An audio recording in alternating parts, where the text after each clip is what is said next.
Hello साथीहरू, welcome to my mini blog. यो चाहिँ हाम्रो हिजोको पुस 15 को ब्लग हो।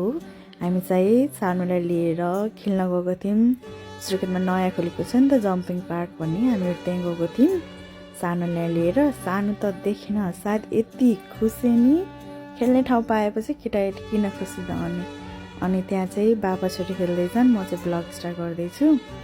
सानोको बाबा र सानो जम्पिङमा। अनि हामीहरू चाहिँ त्यसपछि कार खेल्न गयौँ। म चाहिँ खेलेन, बाबा छोरी चाहिँ खेल्यो उसको। सानो चाहिँ यति खुसी थियो। केटाकेटीको लागि त एकदमै बेस्ट खेल्ने ठाउँ। तर के गर्ने, टाइम चाहिँ नहुने रहेछ। बाबा छोरी चाहिँ कार खेल्दै थियो, म चाहिँ भिडियो गराउने मान्छे भइहालेँ। त्यसपछि सानोलाई आइ गर भने मैले, सानोले आइ गर्यो। त्यहाँ खेल्दै थिएँ बाबा छोरी चाहिँ। अनि त्यसपछि हामी फेरि भित्र गयौँ। भित्र चाहिँ धेरै थियो खेल्ने। अनि सानोलाई हामीले लिएर गयौँ चिप्लेटी खेल्न। बाबा छोरी खेल्नु भनेको बाबा पनि डराएर, छोरीभन्दा नि बाबा बढी डराउनुहुन्छ यस्तो चिजमा। फेरि मैले लिएर गएँ। त्यसपछि त म आफै खेल्छु भनेर फेरि छोरीलाई लिएर जानुभयो। अनि फेरि हामीहरू यतातिर गयौँ। यहाँ चाहिँ जम्पिङवाला थियो। सानोलाई उतापट्टि खेल भनेको नमानेर डराएर एमा मात्रै खेल्छु अरे। त्यसपछि एमा मात्रै खेल्यौँ हामी। यता फेरि बाबा छोरी भइहाले। छोरीलाई उफ्राउने कोसिस गर्दै हुनुहुन्छ। छोरी चाहिँ डराएर अलिअलि, पहिला सुरुमा चाहिँ फर्स्टमा चाहिँ डराइरहेको थियो, पछि त डर भन्ने। त्यसपछि एकदिन थाक्यौँ हामीहरू बुढाबुढीको पोज। त्यसपछि छोरीलाई नि बोलायौँ। देख्न साथ आइहाल्यो। आइ भन भनेको सानोलाई। यो चाहिँ हाम्रो फ्यामिली भयो।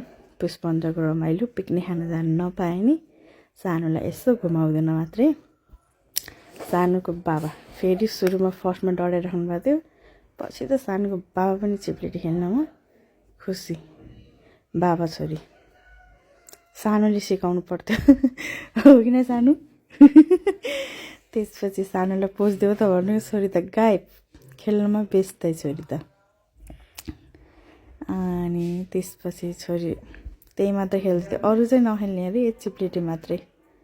त्यसपछि हामीले फेरि यता लग्यौँ। यता चाहिँ उफ्रिने थियो, 3-4 ठाउँमा थियो यस्तो चिज चाहिँ खेल्नको लागि। मैले चाहिँ सानोलाई उफ्रियो भनेको नउफ्रिने अरे, एक्लै पाएपछि उफ्रिने अरे, मम्मीसित चाहिँ नउफ्रिने अरे कि। यहाँ भनिन्छ नि केटाकेटी भएपछि आफू पनि बच्चा भइन्छ भनेर। सेम त्यस्तै नै हो कि आफ्नो छोरीलाई खेलाउनुको लागि हामी बुढाबुढी नै हिजो बच्चा बनियो।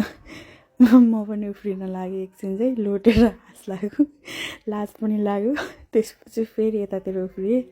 मेरो बुढो चाहिँ ब्लग बनाउने मान्छे, म चाहिँ फेरि यता उफ्रिएर सानोले सिकाउँदैछु यस्तो गर भनेर। लोटेको लोटे। उता सानो पनि त्यस्तै। जेस रमाइलो भयो हिजोको दिन चाहिँ सानोलाई खेलाउने चिजमा। यहाँ कतिको खुसी छ सानो? खुसी भन न। खुसी। त्यसपछि सानोको बाबाले यसमा चढ्नु भनेको मोटो भएर फेरि मेरो बुढो तनाव छ, एमा चढ्न पनि सक्नु भएन। उहाँले डर मान्नुभयो। त्यसपछि म गर्छु भनेर म पनि चढेको।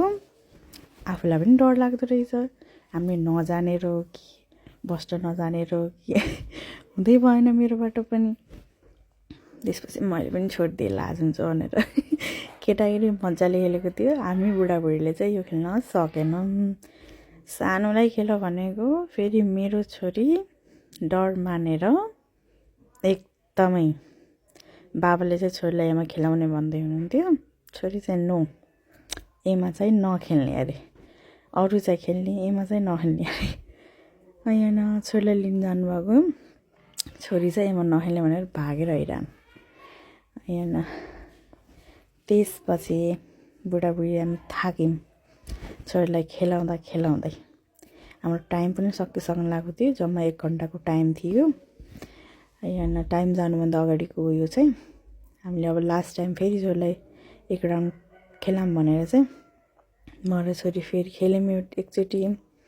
फेरि सानोको बाबा लास्टमा, सानोको बाबा पनि यति खेलेर हैरान। टाइम सकिसकेको थियो हाम्रो चाहिँ। अब टाइम सकिने बेला चाहिँ हामीले लास्ट टाइम फ्यामिली गरेर त्यसपछि सक्यौँ। बाई बाई, नेक्स्ट ब्लगमा भेटौँला।